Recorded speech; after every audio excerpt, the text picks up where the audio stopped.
Hey hi everyone. Last week ఒక family trip అనేది తిరుమలకు వేయడం జరిగిందనమాట. తిరుమల దర్శనం అయిన తర్వాత నెక్స్ట్ డే జపాలి హనుమాన్ దర్శనం కోసం అనేది వెళ్ళడం జరిగింది. వెళ్ళేటప్పుడు తీసిన ఒక చిన్న వీడియో అనమాట, క్లిప్. జపాలి హనుమాన్ ఇక్కడ చాలామంది కూడా హనుమాన్ పుట్టిన ప్రదేశం అనేది చాలామంది చెప్పుకుంటారు. దాదాపు హనుమ జయంతి సందర్భంగా వెళ్ళాలని అనుకున్నాం అనమాట. నేను అనుకున్నాను, అది ఒక ఫ్యామిలీ ట్రిప్ లాగా ఇలా జరిగింది.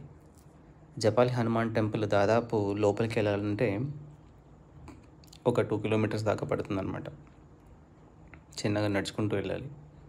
మరీ అంత 2 కిలోమీటర్స్ కానీ ఇంచుమించుగా 2 కిలోమీటర్స్ ఉంటుంది. పైకి ఎక్కాలి, తర్వాత ఫ్లాట్గా ఉంటాయి, మరి కిందికి దిగాలి.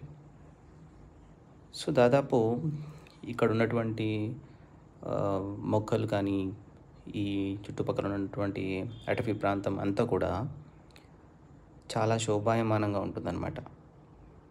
చూడాల్సిన ప్రదేశం ఈ హనుమాన్ మందిరం. మనం చాలామంది ఇంట్లో కూర్చొని కాలక్షేపం చేస్తూ ఉంటాం. విహారయాత్రలు చేయడం ద్వారా మనసు ఆహ్లాదకరంగా, చైతన్యవంతంగా ఉంటుంది.